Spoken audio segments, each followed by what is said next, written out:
A KIRO 7 investigation follows the money after we learned a mistake cost King County taxpayers $318,000. It's land of the free, but it doesn't mean that we get free money. Tonight, Reuven, we expose the error and what's being done to get back your cash. Because of our story, the State Department of Revenue launched an internal investigation re-examining its work. A KIRO 7 investigation found a 19-year-old from Auburn was able to fool the state into granting a big tax break, and that allowed him to obtain hundreds of thousands of taxpayer dollars. 19-year-old Reuven Savin, seen here running from our cameras, wouldn't answer our questions about how he was able to get past state auditors and have King County hand over more than $300,000 in taxpayer money it should have never released. The money went to Homewood Terrace, the co-op in Auburn where he lives and where he was once a member of the board. According to multiple sources and bank records obtained by KIRO 7, days after the money from the county arrived, Savin turned around and made out this check to himself for more than $109,000. taxpayers want to know where the money is, Reuven. So how did this happen? Savin, on behalf of Homewood Terrace, submitted an application to the Department of Revenue, saying Homewood has mostly very low-income residents. The DOR gave Homewood tax-exempt status, so King County refunded property tax payments from 2011, 2012, 2013, and 2014, totaling more than $318,000. An exemption from property taxes sounded too good to be true to the board of directors. Turns out it was too good to be true for Homewood Terrace. The state revoked the exemption 2 weeks ago. It's a relief to former bookkeeper Cheryl Looper. I'm shocked that it happened, that there are so many agencies that were involved, and it passed through all of them. Looper was first concerned when Homewood Terrace's attorney severed all ties and wrote this letter saying he believed the refund amount is based on inaccurate, false, or misleading information. I think that the police do need to look into this. I think there are criminal activities going on there. We found the application had two serious issues. One, Savin listed residents and their incomes, but multiple members tell us their incomes had to have been falsified. Did you at any point give Homewood Terrace your income? Absolutely not. We've never filled out any of that paperwork because, frankly, it was none of their business. In fact, we discovered one woman listed as a current resident hasn't even lived at Homewood Terrace for years. I had nothing to do with it. I don't live there. I haven't lived there for almost 4 years.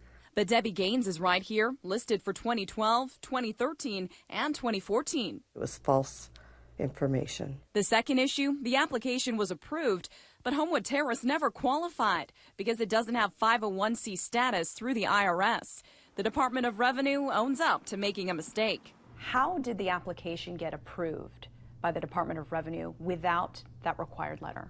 We don't know. Honestly, it shouldn't have been, but we don't know exactly how. And so we've launched our own internal inquiry into why. Kim Schmanke also says after we told them about residents' concerns that Savin falsified their financial information, the DOR is now reviewing its current system to verify incomes. We really take it seriously. We're pleased that KIRO brought this to our attention, and we're reviewing our processes, and we're looking at different ways that we can get to the income verification and have that assurance. Reuven, we're here. You told us to come. Savin didn't want to answer our questions, and board members didn't allow our cameras inside an emergency members meeting. Can you at least answer about where the money went? Where is the money, sir? No. We obtained video from members who recorded the heated meeting. Savin denied wrongdoing, then gave this explanation about the $109,000 check. There was a $109,000 something dollars draw on my account, which I paid someone for a service. This time, he couldn't run away from his community's questions. $109,000? Who would do that? Well, King County issued a letter days ago saying the full amount, $318,145, is due by August 28th. If it is not paid, the county could add penalties or even put a lien on the property and start the foreclosure process. All right, so possibility of a lien here, but what about criminal charges? Well, a spokesperson with King County Sheriff's Office said that prosecutors reviewed the case and thought it was a civil matter, so deputies stopped investigating. Tonight, fighting to get your money back. Your investigation alert us to this? King County Sheriff's deputies are relaunching an embezzlement investigation. Boil it all down, it just doesn't really pass the smell test. Tonight, deputies are tracking down more than $300,000 of your money. KIRO 7 exposed a big error from the state that allowed King County to hand your tax dollars over to a teenager. Now, KIRO 7's Lindsay Sheldon is here to explain the steps the county's taking to get considerable money back that was paid to a housing co-op. Exactly. It's a lot of money. And because of our story, not only is King County trying to get this money back, but also deputies are trying to track it down, too. And residents, well, they are fired up to get to the bottom of this. I'd like to know where that money went. Homewood Terrace resident Liz Cruz Wallace is furious after seeing this KIRO 7 investigation that exposed a big mistake by the State Department of Revenue. It allowed 19-year-old Ruvum Savin to collect your tax dollars. Savin, on behalf of Homewood Terrace, filed an application with the DOR, claiming the co-op had mostly low-income residents. The DOR made a mistake and granted Homewood tax-exempt status, so King County refunded property taxes for 2011, 2012, 2013, and 2014, totaling $318,000.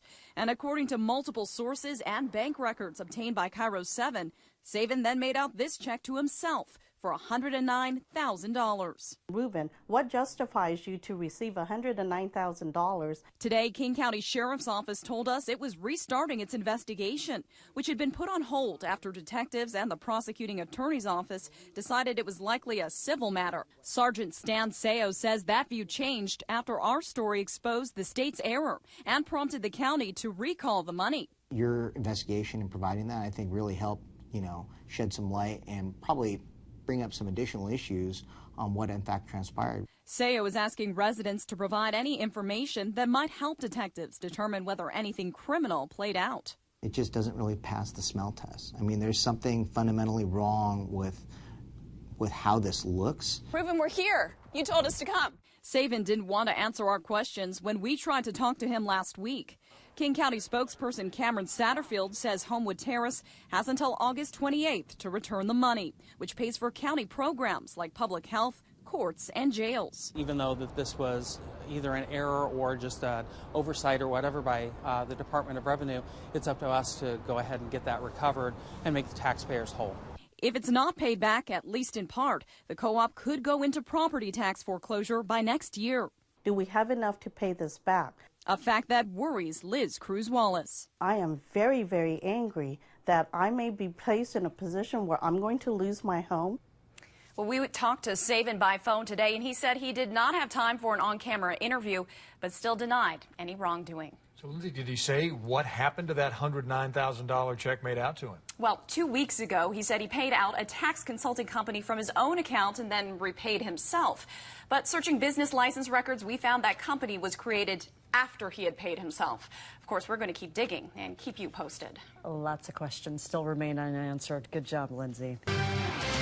Tonight, more than $318,000 in taxpayer funds have been returned to King County after a KIRO 7 investigation revealed a major mistake. I'm relieved that the money has been paid back. Now the state shares the changes it's making to protect your money. More than 100 families in Auburn face the possibility of foreclosure because of that error. A teenager from their housing co-op somehow managed to get a property tax exemption that resulted in the huge tax refund. Because of our investigation, the money's been paid back and the state is retraining employees. KIRO 7's Lindsay Sheldon is here to explain. Lindsay? Well, our story showed there were weaknesses in the system that the State Department of Revenue openly admitted to us. And even though the money has been returned, investigators say this isn't over for that teenager. Brenda Garland is relieved her home at Auburn's Homewood Terrace is no longer on the line. Living there for 28 years, it's very concerning to know that your home could be going into foreclosure. In August, KIRO 7 uncovered how this 19-year-old on the Housing Co-op's board got the Department of Revenue's approval and was mistakenly given more than $318,000 in a property tax refund by King County. Reuben. That teen, Ruvum Savin, then cut himself a check for $109,000. Investigators are still looking to see if he broke the law. King County demanded all the money back after our investigation, and tonight the county confirms $318,000 has been returned. But Liz Cruz Wallace, another Homewood Terrace resident, wonders how the state made such a glaring mistake. you would think that there would be safeguards. Because of our story, the Department of Revenue is making changes so staffers don't make the same mistake with the more than 10,000 organizations a year that claim they deserve money back too. When we grant an exemption, that means that organization isn't on the property tax rolls, which means everyone else is helping shoulder that cost that isn't being borne by that nonprofit. So it does have some bearing on everyone's pocketbooks. The DOR reviewed the work of the auditor who made the mistake and said it was an isolated error. Still, it's planning a review of all staffers' work, requiring them to provide more details on approvals and having 2 supervisors review cases. It's also added these mandatory checklists for documents. If they have new procedures in place now to protect other people from losing this kind of money, I'm all for it and I'm thankful for it. As for a criminal investigation, King County Sheriff's deputies are now seeking help from the state auditor's office, partly because this case involves such complicated financial matters.